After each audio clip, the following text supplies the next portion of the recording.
Deus direciona o nosso pastorio, né? E ele compartilha conosco para que a gente possa ministrar em todas as nossas igrejas do núcleo da fé.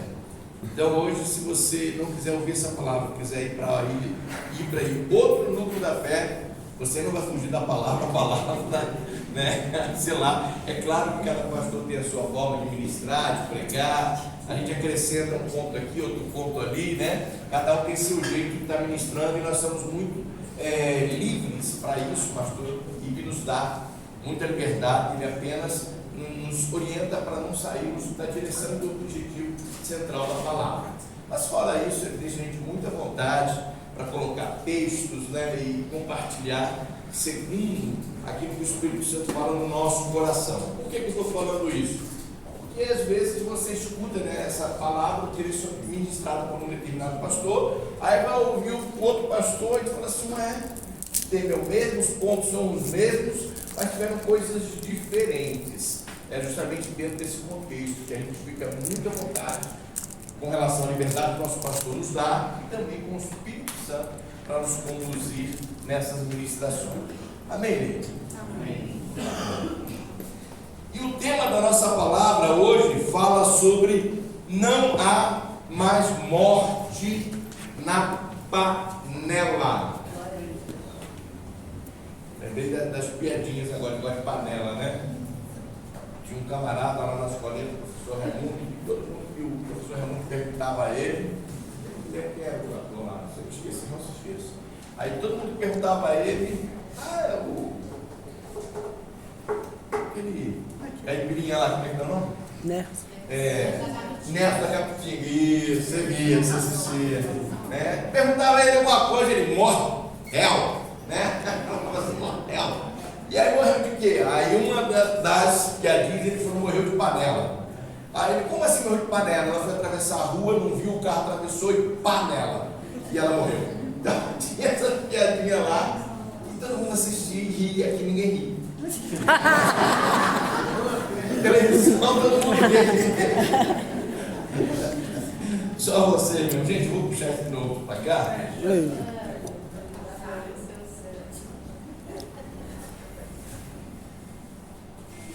Leu?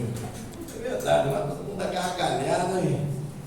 Mas, queridos, brincadeiras à parte, vamos à palavra, né? Coloca isso no Instagram, todo mundo aí. Não há mais morte na panela. Esse é o tema da nossa mensagem de hoje. Essa é um texto pequeno da Bíblia que fala de uma situação, né, que acontece no período do profeta Eliseu, substituto de Elias.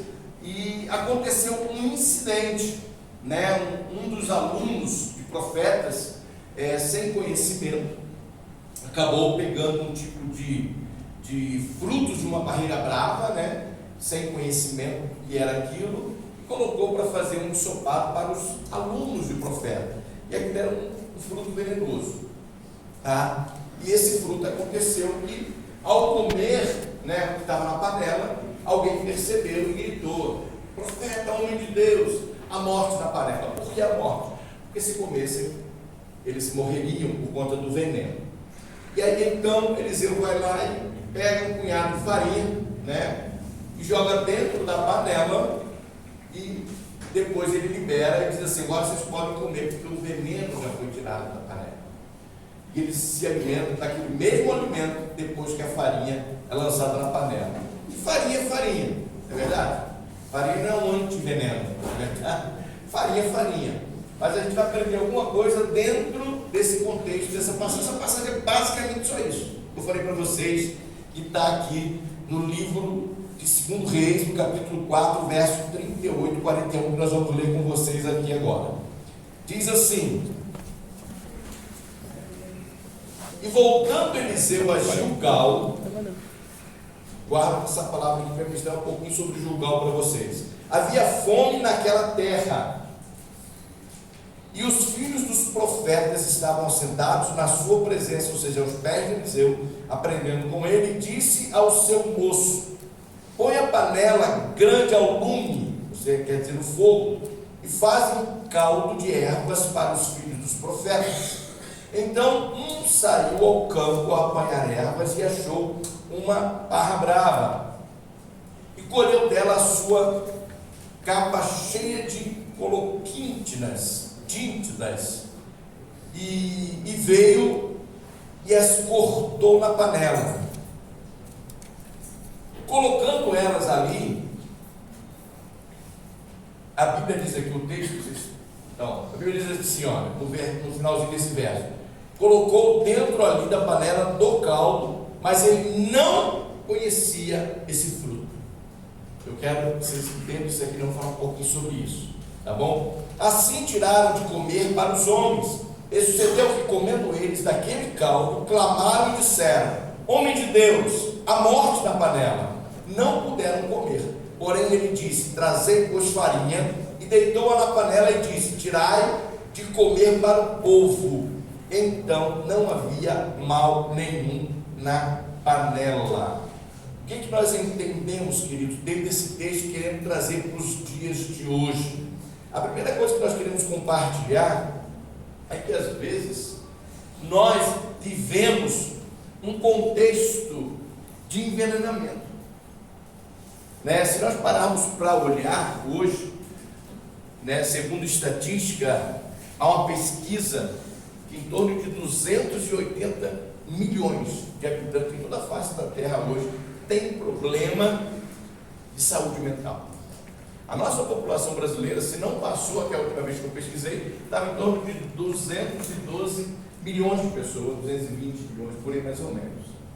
Então, ou seja, mais do que a nossa população brasileira, no mundo, que hoje tem cerca de 8 bilhões, 120 milhões, mais ou menos por aí, estão enfermas com relação ao seu contexto psíquico, a sua mente, o seu psicológico, por conta de envenenamento. É esse o contexto que nós queremos trazer para vocês. Amém? A pessoa, ela é envenenada, e por desconhecer justamente aquilo que está ingerindo, trazendo para a sua vida, ela se contamina. E ela acaba, muitos, por não buscar a pessoa certa, clamar a pessoa certa, que possa remover o seu veneno, muitos morrem envenenados. Muitos morrem sem ser curados desse mal. Morrem com ele, por conta dele. E o que nós queremos mostrar aqui, aplicando esse texto para os nossos dias, é justamente isso. Nós vivemos uma época que as pessoas estão doentes, que as pessoas estão fragilizadas, que as pessoas foram contaminadas com palavras de desesperança, palavras que levaram elas a acreditar que elas são vítimas, palavras que elas receberam como sendo o seu sofrimento, punição de Deus. Tem muita gente que acha que é punido por Deus, e foram punidos. Em João capítulo 9 existe um termo que eu acho muito interessante, de um camarada que nasceu cego, e o seu discípulo perguntou: quem pecou? Esse é o conceito que tem, que se alguém está passando por um problema, é consequência, é erro, e está sendo punido, é Deus que está castigando. Inclusive, aí para as mamães aí que tem seus bebês, cuidado com essa expressão lá atrás, não sei se hoje acontece mais isso, eu acho que não, mas antigamente acontecia isso: olha, papai do céu vai te castigar se você fizer isso, né? Era uma expressão que dava a entender que a criança crescia assim: papai do céu castiga, papai do céu castiga, papai do céu castiga. E a criança cresce com aquela mentalidade que Deus é um Deus punitivo. E muita gente acha que o seu mal que ele está vivendo é uma punição de Deus. Se submete a ele e não busca recursos para sair dessa situação, amado.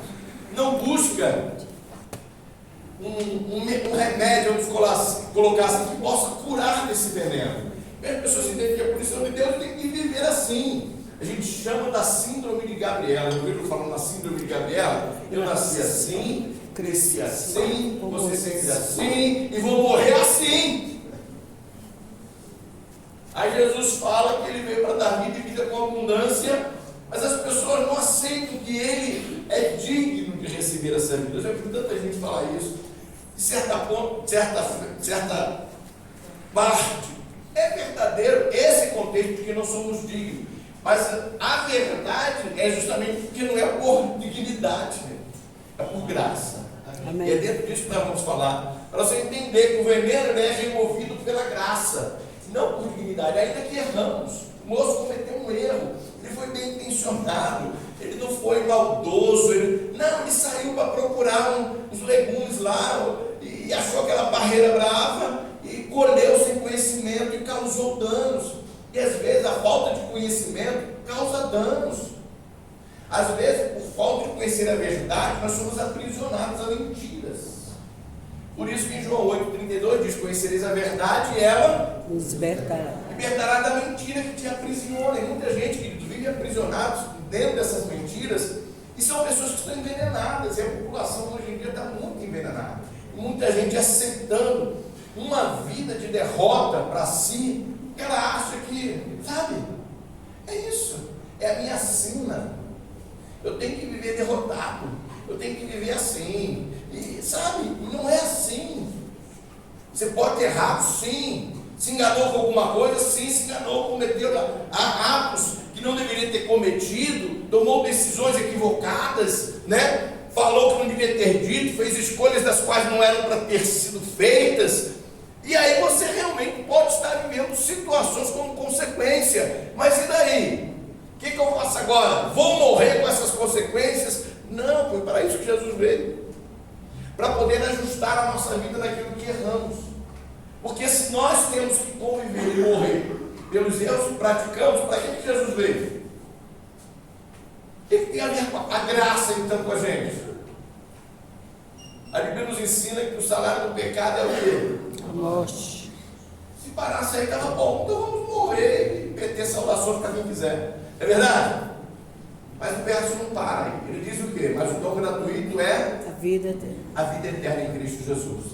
Então há uma consequência do pecado, mas há uma consequência da graça. Amém. Você não precisa morrer pelo pecado, porque a graça salvífica veio e ela te resgata dessa condenação. Por isso que em Romanos 8,31, 8, verso 1 diz: nenhuma condenação há para aqueles que estão em Cristo Jesus. Então, amado, nós entendemos que veio a cura. O problema do ser humano, e a Bíblia diz isso, que a condenação é essa, que a luz veio ao mundo, olha só, porém os homens amaram mais as trevas do que a luz. Ou seja, a luz veio, e o texto diz claramente: a condenação, essa a condenação é essa, a luz veio, mas os homens amaram mais as trevas do que a luz. Então por que eles estão condenados? Porque eles não receberam a graça, eles não receberam a luz, preferiram viver nas trevas, no seu bel prazer, na sua vida pecaminosa. Deram a eles o luxo de escolher viver envenenado e não fizeram a cura para podermos sair de suas vidas. Então é isso que nós entendemos, e a sociedade que vivemos, queridos, está justamente dentro desse contexto. As pessoas, às vezes, elas se julgam merecedoras de viverem, de morrerem na desgraça, enfim, sendo subjugada a problemas das quais elas acham que para mim não tem jeito. Já ouvi tantas pessoas falarem isso para mim: não, pastor, o senhor não conhece a minha vida, o senhor não sabe o que eu já fiz, o senhor não sabe o que eu já aprontei. Elas se sentenciam, né? Se condenam e não aceitam a graça. Então, amados, essa é a situação em que vivemos nos nossos dias. É claro que eu estou falando aqui em termos de via de regras, né, com relação ao que a sociedade vive, que as pessoas vivem distante de Deus, aceitando para si o envenenamento que foi colocado e aceitando que aquilo é a verdade da qual elas têm que conviver e não podem se libertar dela. E aí a gente vê esse texto aqui de uma forma muito legal, né? Isso aconteceu, beleza. Eliseu falou assim: pega lá, bota aí água no fogo, pega a panela, prepara tudo e agora vai caçar o legume. Beleza. E lá veio o rapaz com esse tipo de... qual é o nome do negócio? Difícil, calcinha. Ah, tá aqui, ó. Tá aqui, né? Tá aqui, ó. Colheu dela a sua capa cheia de difícil. Tá aqui, ó. Difícil, tá aqui. E aí, queridos, ele vai e coloca na panela. Ele vem com a sua capa, ele tira a sua capa, enche com aquele difícil e joga lá na panela. E aí esse envenenamento, né, foi acidental. Foi acidental. O que nós aprendemos? Nós aprendemos que nós podemos errar. Podemos errar sim. Por que a graça? Porque justamente Deus reconhece que nós somos falhos. O problema não é errar, o problema é quando você não reconhece para que possa ver um ser. Que erro nós cometemos. E o primeiro ponto da nossa mensagem, queridos, que nos fala hoje aqui é o seguinte: dentro desse tema, hoje estamos em Gilgal. O que é Gilgal? Gilgal é um lugar de consagração, memória e recomeço. Josué no capítulo 4, 19 diz assim: subiu pois o povo, não precisa pedir, o pessoal lá ó, beleza.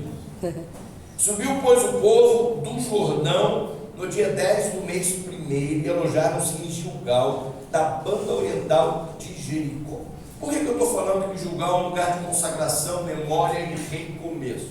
Primeiro, só para vocês entenderem o contexto, Eliseu foi o substituto de Elias, era o moço de Elias, né, que acompanhava Elias, que era profeta também. E, encurtando o assunto, não vou entrar na história da vida de Elias, Eliseu substitui de uma forma muito ousada.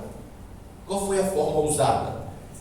Eliseu fala que queria porção dobrada do Espírito que estava sobre Elias. Por que Eliseu queria? Porque ele era o aluno de Elias. E aí Elias vira para ele, porque Elias que fez essa pergunta, falou assim: olha, pede o que você quer aí, porque vou ser transladado daqui. Elias foi transladado, subiu num redemoinho.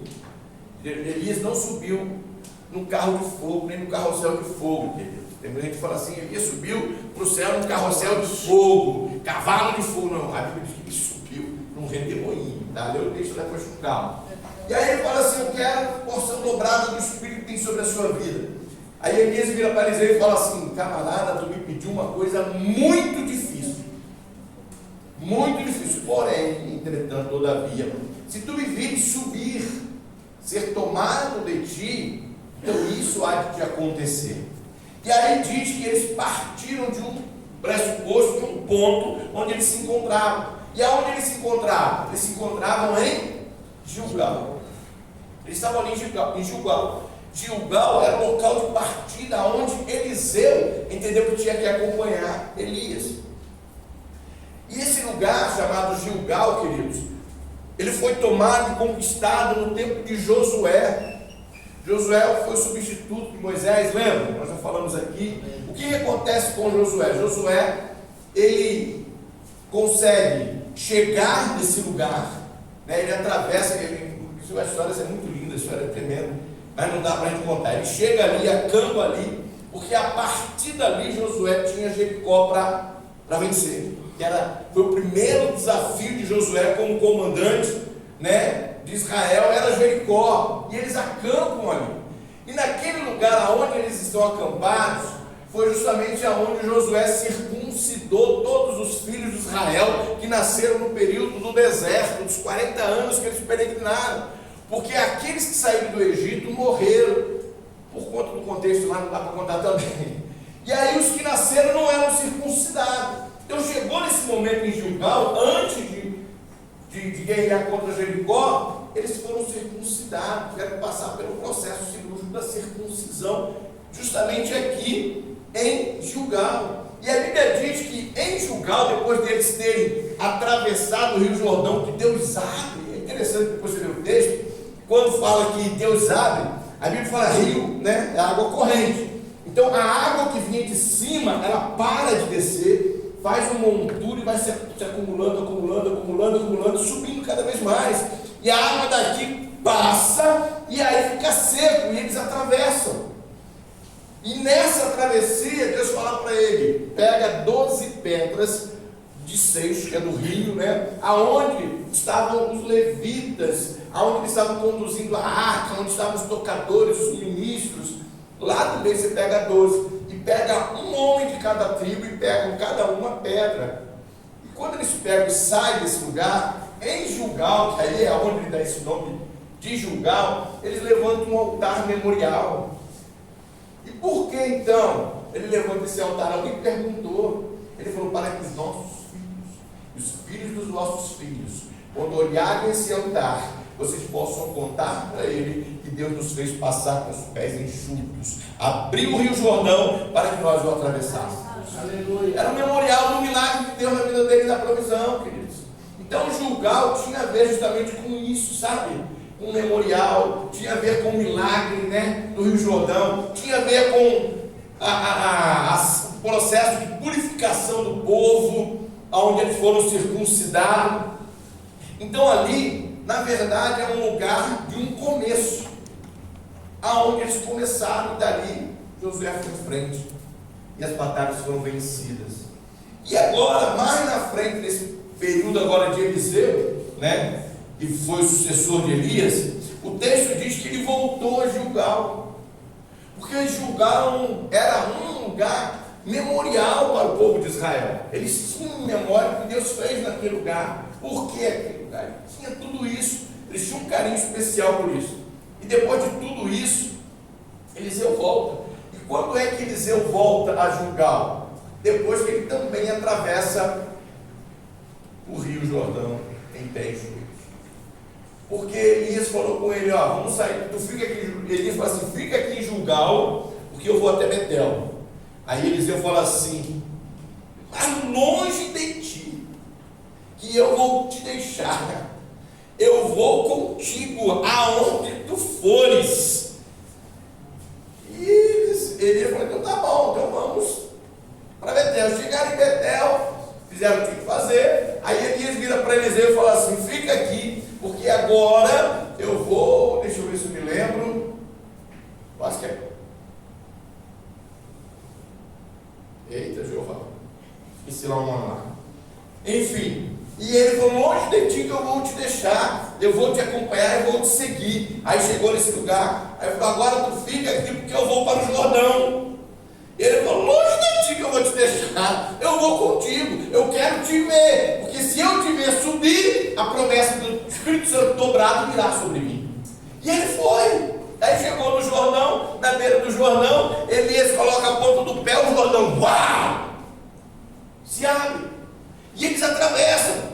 E os filhos dos profetas, lá, os alunos lá, falaram assim para Eliseu: olha, tu sabe que o teu Senhor vai tomar Elias de ti. Calem a boca. Literalmente é isso que ele falou: eu estou sabendo que Deus vai tomar ele, mas eu não posso sair do calcanhar dele. Em outras palavras, na minha versão, César Lobo Silva, capítulo 1, verso 3, né? Eu não vou largar esse cara, porque eu sei que isso vai acontecer. E ele vai, atravessa para lá. Quando chega lá, acontece o arrebatamento, o translado de Elias, e aí cai parte da roupa dele, e a capa de Elias também cai. Aí Eliseu pega a roupa, pega a capa e volta aonde os alunos, lá os filhos dos profetas, estavam do outra margem do Jordão. Só que quando eles passam para lá, o Jordão se fecha. E agora, como é que Eliseu volta? Aí ele volta. Ele viu, ele ia ser transladado. A promessa tinha que se cumprir. Aí ele chega na margem do Jordão, agarra a capa de Elias que ele pegou quando ela caiu e ele foi arrebatado ao céu. Ele pega aquela capa e taca na margem do Jordão. E ele dá um grito.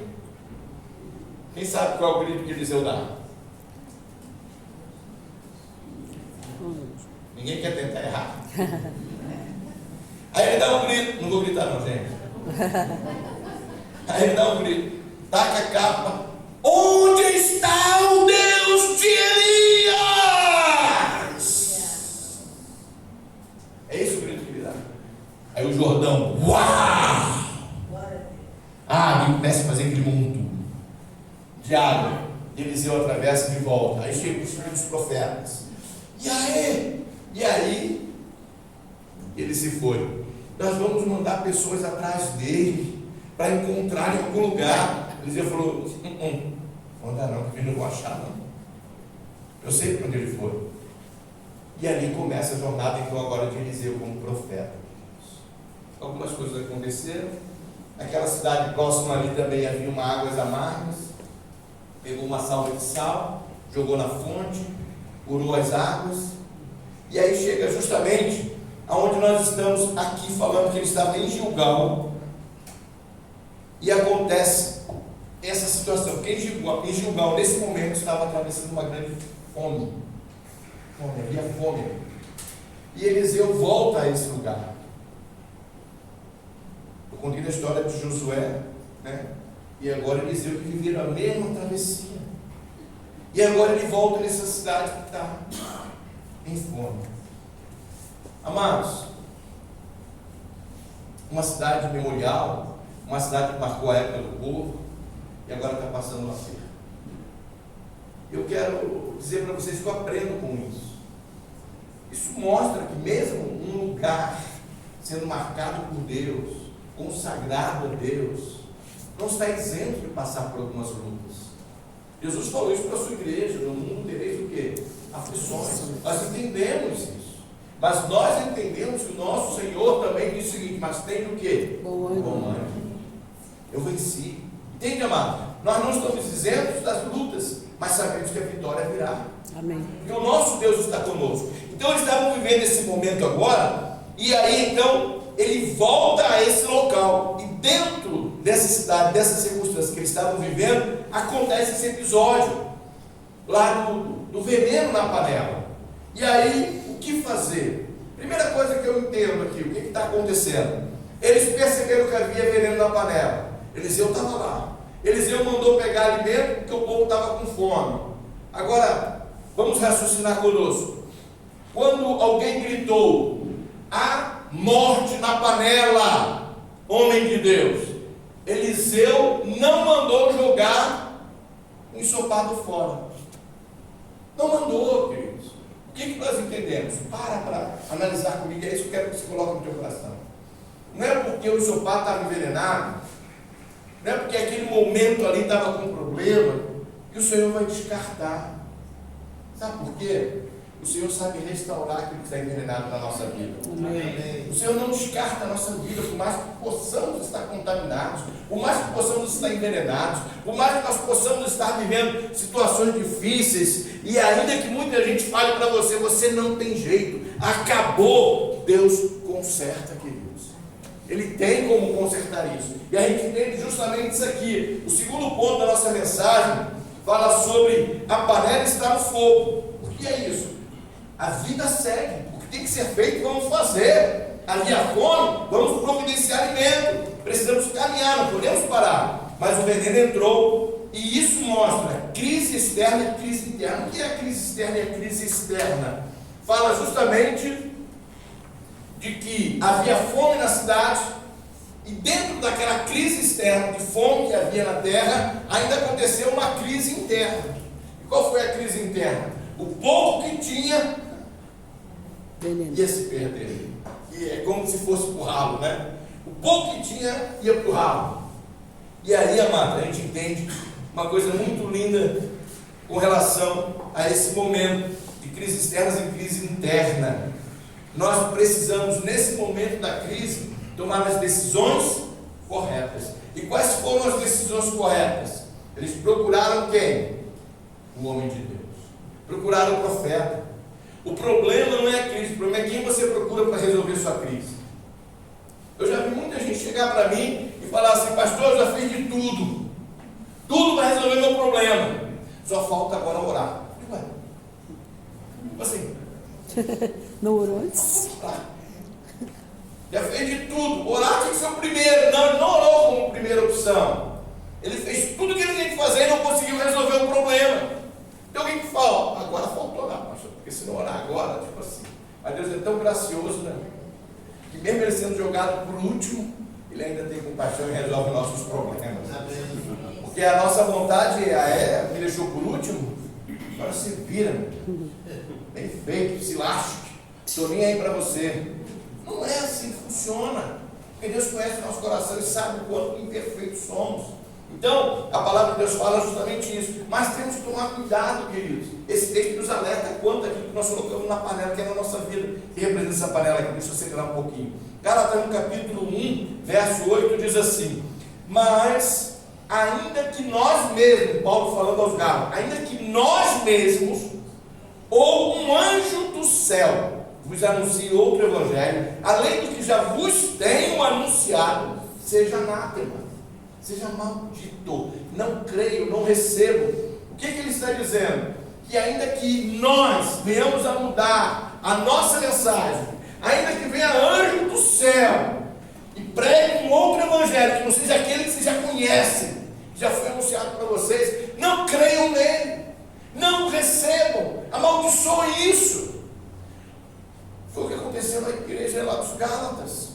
Vieram pessoas, entraram no seio deles e os contaminaram, ensinando doutrinas de demônios. E eles se deixaram, deram crédito e absorveram aqueles ensinamentos. E aquele ensinamento veio e começou a corroer e a contaminar a igreja. E a igreja começou a ter problemas. E Paulo está falando, gente, acorda. Por que vocês receberam esse veneno?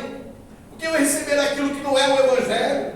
Por que vocês creram naquilo que não é genuíno? Por que vocês deram ouvido a doutrinas de demônio? Aí depois ele se coloca como pai da igreja e diz, mas ainda que eu tenha que sentir dores de parto, Paulo insistiu com eles, para que eles fossem restaurados. O que isso significa? Que quem tem que sair é o veneno. Amém. Paulo está dizendo ainda que eu tenho que sentir dores de parto novamente, mas eu não vou deixar vocês. Vamos trabalhar, vamos tirar o veneno que jogaram na vida de vocês, vamos purificar esse negócio, mas de vocês eu não abro mão. Dá para entender, amados? Amém. É isso que nós entendemos. Podemos até ser contaminados, mas existe alguém que tira o veneno das nossas vidas. Amém. E de graça. E aí, essas crises existenciais, elas tinham solução, amados. Tinham solução. Tanto a externa quanto a interna. Aí a gente vê aqui no 1 de João, capítulo 3, verso 8, que diz o seguinte: quem pratica o pecado é do diabo, porque o diabo vive pecando desde o princípio. Para isto o Filho de Deus, presta atenção nisso, se manifestou. Para isso Jesus veio, para isso que ele se manifestou. Para quê? Para desfazer, vamos contextualizar aqui, o veneno do diabo nas nossas vidas. Amém. Foi para isso que ele veio, para te arrancar, desfazer e destruir as obras de Satanás, queridos. Nós precisamos entender isso. E aí eu entro no terceiro ponto para terminar. E eu esqueci, tinha mais 3 pontos ainda. Terceiro ponto: a farinha foi lançada, a graça entrou e não há mais morte. Olha aí, vamos lá, Gênesis 50, verso 20, olha que coisa linda. Vou dar uma acelerada aqui se eu conseguir. Vós bem tentaste mal contra mim, porém Deus o tornou em bem, para fazer como se vê neste dia, para conservar em vida. Sabe quem é que está falando isso aqui? Quem é bom de Bíblia aí? José está falando isso com relação aos irmãos deles. Vocês intentaram mal contra mim, só que Deus pegou o mal. Entende o que eu estou querendo dizer? Nem os irmãos de José foram condenados, eles foram perdoados.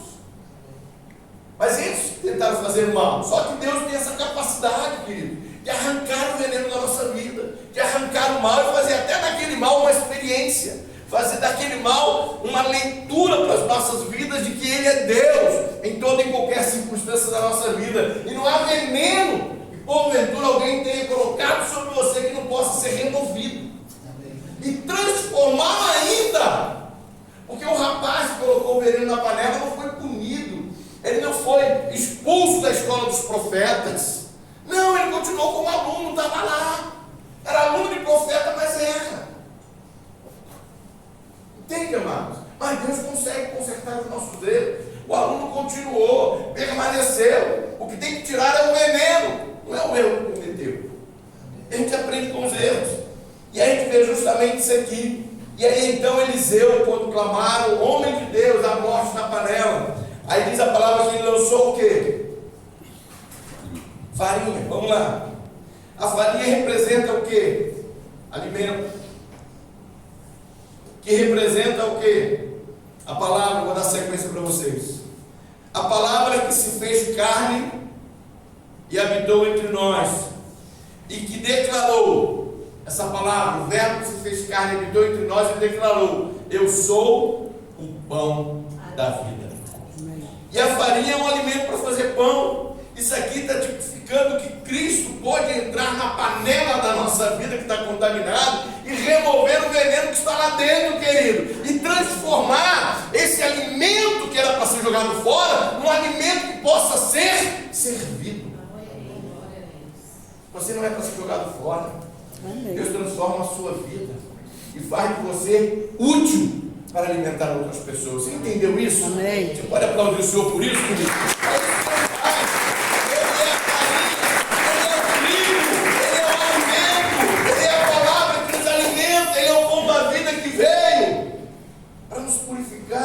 E nos tornar úteis para o seu reino. Lembrei da história do pastor e lá contando de um camarada lá. 5 segundos, vou falar isso aqui para você. O pastor estava contando isso hoje lá, que ele viajou para Cuiabá, ministrou ontem, voltou à noite, hoje estava lá pregando no culto das águas. E ele falou que nessa igreja ele ficou impactado com o pastor de lá, porque o pastor de lá ele gosta de igreja e abre igreja. Em uma certa ocasião não tinha pessoas assim que se dispusessem a ir, pessoas até com melhores conhecimentos e condições. E aí ele entendeu que ia mandar um cara para lá. E quem apareceu para ele era um cara que ainda estava com um problema de bebida alcoólica. E ele mandou esse cara para abrir uma igreja num lugarzinho lá no interior, não sei aonde. Aí daqui a pouco ele ficou sabendo que o cara faltou um culto lá, alguma coisa assim. Aí ele liga, aí a esposa do cara: por que ele voltou? Porque ele bebeu a noite toda, o pastor. Ele está embriagado aqui. Bota aí, quero falar com ele, pastor. Ele não tem nem condições de falar com o senhor, então bebendo que ele está. Resumindo a história, o pastor foi lá, falou com ele, conversou com ele, e ele continuou na frente da igreja. Pastor, vamos lá, meu filho, tu vai se libertar desse negócio. E aí aconteceu de novo. Aí o pastor foi lá falar comigo. Eu falei: o que aconteceu? Não, pastor, eu bebi sim, mas dessa vez eu não preguei bêbado. Eu consegui ficar sem. Resultado, esse camarada acabou se posicionando. E dentro desse ministério que o pastor me visitou lá, ele é um dos caras que mais abre igreja lá. O cara estava envenenado, mas Jesus restaurou a vida dele. Amém. E ele se tornou útil, querido. Quem estava lá hoje de manhã ouviu o pastor falar isso? Tá bom lá. Entende? É isso que nós estamos aprendendo. Ele remove o veneno para tornar você útil. O que está ruim é o veneno na sua vida, não você. Você é algo que Deus criou semelhante a Ele. Ele tem propósito para a sua vida. Amém. Então tem que tirar coisa ruim, porque você é coisa boa. Amém. Fala para a pessoa que está do seu lado assim: você é coisa boa. Isso é coisa boa. Ruim é o veneno que está aí dentro.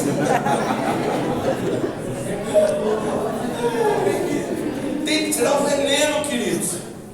Então nós aprendemos justamente isso. Ele disse: eu sou o pão da vida, te colocando na condição do trigo que foi lançado dentro daquela panela. A panela, a palavra que sara, a graça que transforma. Isso é o que o Senhor é na nossa vida, amados.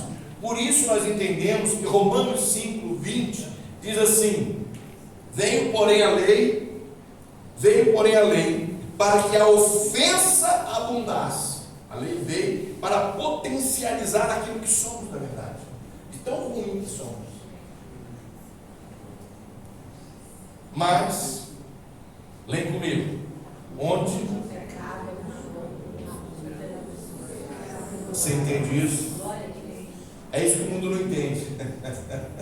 Que Deus pega alguém que o pecado, caramba, esse cara é um lixo. E Deus pega o cara que é um lixo, tomado, potencializado pelo pecado da sua vida, e faz desse cara um tremendo mensageiro e porta-voz da sua palavra. Amém. Porque aonde o pecado abundou, superabundou a graça. Amém. Aí dá para entender como Deus faz? Pega quem não é, para que ele seja. Pega o improvável, para que ele se torne provável. Pega aquele que não tem qualquer, para que faça desse um referencial. Amém. É isso que Deus faz. Porque não é o ser humano que Deus está querendo combater. Mas a palavra de Deus fala que ele veio para combater o veneno que está dentro do ser humano. Ele veio para remover o veneno que foi lançado na sua vida. Para extrair aquilo que faz ser essa pessoa que é amarga, é ruim. Ele vem. E quando ele transforma, e arranca esse veneno, aquela pessoa amargurada, aquela pessoa ruim, aquela pessoa odiosa, aquela pessoa, sabe, que ninguém quer ficar perto, aquela pessoa, de repente essa pessoa se torna a pessoa mais agradável, a pessoa mais simpática, porque o veneno foi extraído, o veneno foi arrancado dela, e ela se torna útil, se torna viável para o reino de Deus, para que outras pessoas sejam transformadas. E o pão da vida, a farinha, ele veio para entrar na nossa vida para fazer isso, queridos. Então, meus queridos, em nome de Jesus, eu quero dizer isso aqui com todas as palavras. Eu posso afirmar dentro dessa palavra aqui: a coisa ruim não é você. Então, se você se julga uma pessoa ruim, não é você. Pastor, eu me odeio, pastor, eu odeio. Eu não presto, não, você presta. O que não presta é o veneno que está dentro de você, fazendo você pensar dessa forma. Jesus veio justamente para isso, para remover o veneno e mostrar que você não é essa pessoa envenenada. Você é uma pessoa que foi criada à imagem e semelhança de Deus. Amém. Em nome de Jesus, coloca isso no teu coração, coloca isso dentro de você. Não, e tem que sair da minha vida o veneno. Eu não sou isso. Amém. Eu não sou isso. A Bíblia diz que eu não sou isso. A Bíblia diz que eu sou filho de Deus, agraciado e abençoado. A Bíblia diz que eu sou aquilo que eu sou. A Bíblia diz que eu vou obter aquilo que ela diz que eu vou obter, queridos. Eu preciso crer no que a Bíblia diz a meu respeito, porque o nosso julgamento nos engana. O coração do homem é enganoso. O profeta Jeremias já nos ensina isso. E maldito o homem que confia no homem. Porém, bendito é o homem que confia no Senhor. Será como a árvore plantada junto a ribeiros, cujas folhas, sempre verdes, não recebe quando vem o calor, e no seu tempo certo, ele dá o seu fruto. Entende, amados? Então, o contexto dessa mensagem é que aqueles que estavam ali numa crise poderiam levar à morte. Jesus veio e transformou todo aquele cenário, removendo o veneno, não as pessoas, mas o veneno que nelas estava. E é isso que Deus faz. Qual é a tarefa hoje da igreja? É levar o pão da vida, é levar essa farinha e pregar sobre essa farinha. Eu sei que vocês estão me entendendo. Pregar sobre essa farinha que remove veneno das panelas. Que é Ele que remove, não somos nós. Nós pregamos, temos que ter a farinha, e quando temos a farinha nós podemos lançá-la, e aonde ela cair, aonde tiver veneno, o veneno vai ter que sair, queridos, porque o veneno não pode ficar onde o pão da vida penetra. Amém. Ele veio para justamente isso, transformar o ser de dentro para fora, em nome de Jesus. Eu quero deixar essa palavra bem clara para você. Se alguém diz que você não presta, repreenda isso na sua vida. Você presta. Você é um bom homem. Você é uma excelente mulher. Você é filho de Deus e filha de Deus. Pastor, mas se você se sente envenenado, deixe a farinha entrar. Se a farinha entrar, você vai ver que o veneno vai sair e a tua essência será revelada. Glória a Deus. Em nome de Jesus. Amém, queridos? Amém. Você pode aplaudir o Senhor por isso?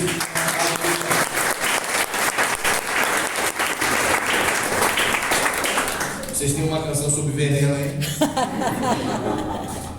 A farinha. Vamos colocar em pé para adorar o Senhor. Eu quero orar depois com vocês.